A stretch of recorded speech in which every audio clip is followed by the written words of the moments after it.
Hello everyone, I am doctor Kanishka Kaushik. Welcome you all on topper stop. So guys, क्या है कि एक official international labour organisation की report आई है, उसके हाइलाइट्स मैं आपको इस वीडियो में बताऊंगी। उसके बाद मैं ये बताऊंगी कि इंटरनेशनल लेबर ऑर्गेनाइजेशन है क्या, उसको अच्छी तरीके से एक्सप्लेन करूंगी। क्योंकि कोविड-19 के चलते एक इंटरनेशनल बॉडी से जो कि लेबर एसोसिएटेड है, ऐसी रिपोर्ट आना, तो ये आपके यूपीएससी ईपीएफओ के लिए मोस्ट इंपॉर्टेंट टॉपिक बनता है। तो इस वीडियो को एंड तक देखिएगा, और अगर पहली बार हमारी वीडियोज़ को देख रहे हैं तो चैनल को सब्सक्राइब कीजिएगा, वीडियो को लाइक कीजिएगा, यही हमारे लिए आपका सपोर्ट होगा।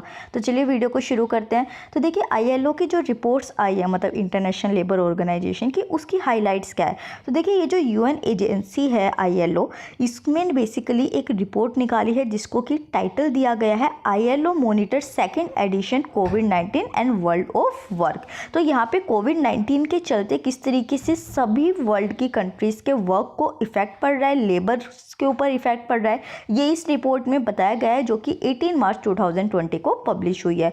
तो यहाँ पे बेसिकली जो रिपोर्ट बनाई गई है वो अभी जो रियल टाइम इकोनॉमिक और लेबर मार्केट डाटा है उसके बेसिस पे बनाई गई है। और यहाँ पे कोरोना वायरस पेंडेमिक की इन्होंने पहले डेफिनेशन से शुरू किया है। तो इन्होंने ये कहा है कि वर्ल्ड वॉर 2 के बाद ये वर्स्ट ग्लोबल क्राइसिस है जो अभी हुआ है, जिसने कि पूरे वर्ल्ड को एनगल्फ कर लिया है, मतलब कि अपनी चपेट में ले लिया है।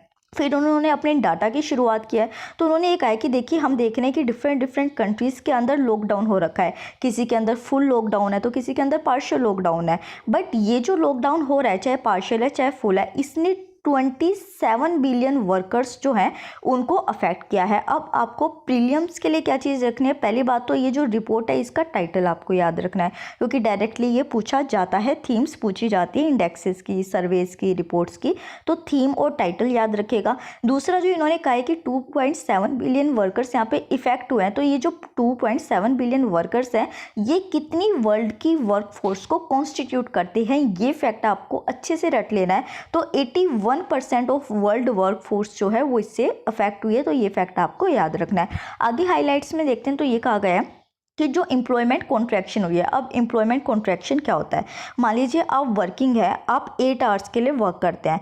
अब ये जो 8 आवर्स हैं इसके वर्किंग आवर्स घटा के 5 आवर्स कर दिए गए। तो ये जो 3 घंटे का गैप आया ना, कि जो 3 घंटे आपको घटा दिए गए, अब ये जो 3 आवर्स आपके घटाए जाए हैं, तो कोई भी फैक्ट्री है, कोई भी इंडस्ट्री है, तो वो आपको उसका पे क्यों करेगी, तो उससे आपकी सैलरी भी डिक्रीज होगी। तो इस चीज़ को हम एम्प्लॉयमेंट कॉन्ट्रैक्शन कहते हैं। तो यहाँ पे जो वर्किंग आवर्स घटाए जाते हैं वो कितने घटे हैं, तो 2020 के अगर हम सेकेंड क्वार्टर की बात करते हैं तो 6.7% एम्प्लॉयमेंट कॉन्ट्रैक्शन आई है, ये फैक्ट आपको याद रखना है।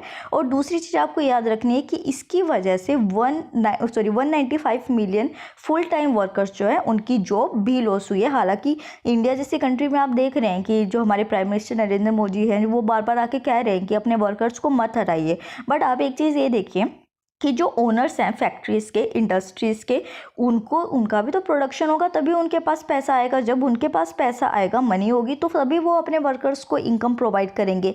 तो इस वजह से ऐसा नहीं है कि सिर्फ वर्कर्स इफेक्ट हुए हैं, जो ओनर्स हैं उनके ऊपर भी बहुत ज़्यादा इफेक्ट पड़ा है, प्लस एक बर्डन भी पड़ा है।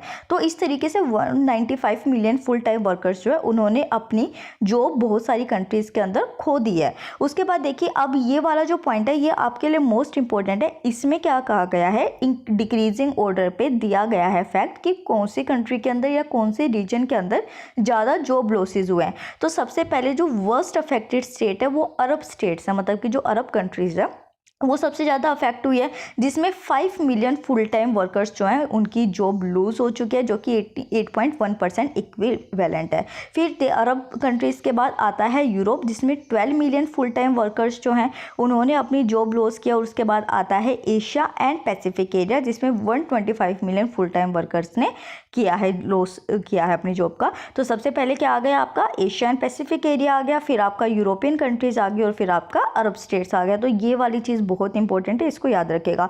अब उसके बाद आपको पता होना चाहिए कि कौन से ऐसे सेक्टर्स हैं जो कि हाई रिस्क के ऊपर है।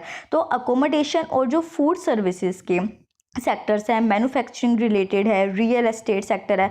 आप देखिए कि जब लोगों के पास खाने कोई नहीं है, उनके पास अपनी बेसिक नेसेसिटी को प्रोवाइड कंप्लीट करने के लिए नहीं चीज़ें होंगी, तो वो रियल एस्टेट में कहाँ जाके वो करेंगे, इन्वेस्ट करेंगे। और उसके बाद जो बिजनेस और एडमिनिस्ट्रेटिव एक्टिविटीज़ हो गई, होलसेल और रिटेल ट्रेड हो गया, मोटर व्हीकल्स हैं, मोटरसाइकिल्स है, क्योंकि ट्रांसपोर्ट बिल्कुल बंद है, तो उनकी जो रिपेयरिंग शॉप्स हैं या फिर जो इंडस्ट्रीज़ है वो बिल्कुल बंद पड़ी हैं। तो ये जो की सेक्टर्स हैं जो हाई रिस्क पे हैं, इनके बारे में आपको याद रखना है। अब आपको एक चीज़ और याद करनी है कि जितने भी सेक्टर्स हैं जिनको कि हाई रिस्क पे बोला गया है, ये लेबर इंटेंसिव सेक्टर है। लेबर इंटेंसिव सेक्टर का क्या मतलब होता है कि वो लेबर्स जिनको कि बहुत कम पे किया जाता है और लो स्किल लेबर्स जहाँ पे एम्प्लॉय किए जाते हैं। तो ये जो लो स्किल और लो पेड वर्कर्स हैं, ये 1.225 बिलियन वर्कर्स कॉन्स्टिट्यूट करते हैं पूरे वर्ल्ड में।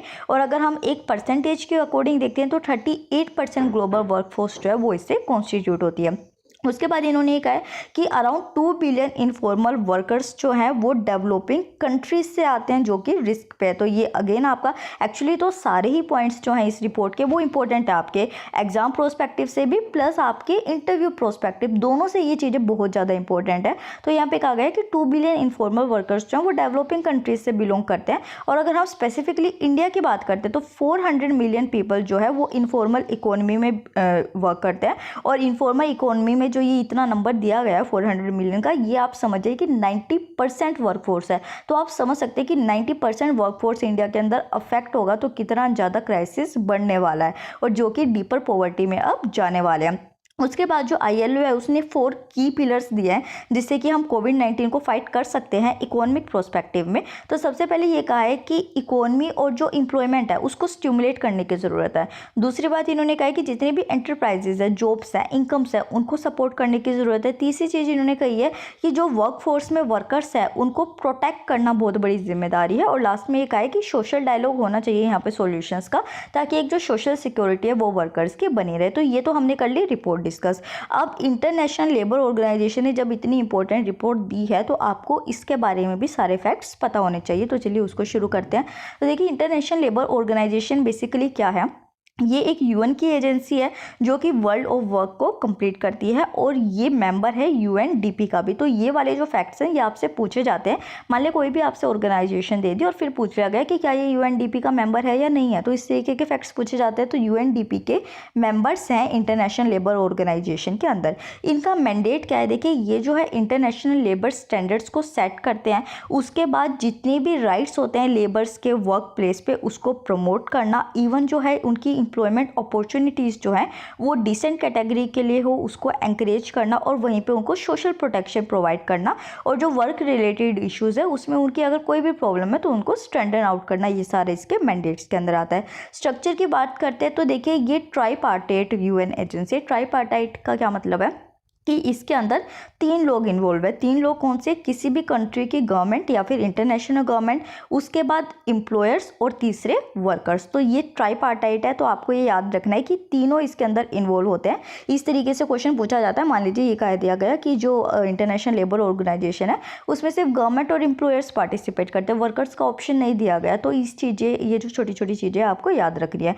इसके बाद इसके अंदर 187 मेंबर स्टेट्स है, ये पॉइंट याद रखना है। और ये जो 187 मेंबर स्टेट्स हैं, ये देखिए कि इसमें से जो 193 UN मेंबर स्टेट्स हैं उनमें से ही ये 187 है, और 187 के में मतलब कि 186 है, plus cook island. Cook island जो है वो UN का मेंबर नहीं है बट ये ILO का मेंबर है। तो 193 UN मेंबर्स में से 186 जो है वो ILO का पार्ट है, प्लस 1 इज कुक आइलैंड। तो कुक आइलैंड आपको अच्छे से याद रखना है क्योंकि ये UN का मेंबर नहीं है बट ILO का मेंबर है, ठीक है। नेक्स्ट हम देखते हैं कि मोटो क्या है इसका। तो basically decent work for all जो है ये इसका मोटो है। और अगर हम इसके हेडक्वार्टर की बात करते हैं तो ये जिनेवा स्विट्जरलैंड के अंदर प्रेजेंट है। और देखिए अभी हमें पता है कि मैटरहॉर्न जो माउंटेन है उसके ऊपर इंडियन फ्लैग को दिखाया गया था। तो इस तरीके से स्विट्जरलैंड के अंदर इसका हेडक्वार्टर है। तो कि UPSC is all about interconnected, मैं ये चीज़ें आपको 1000 बार बोल चुकी हूँ।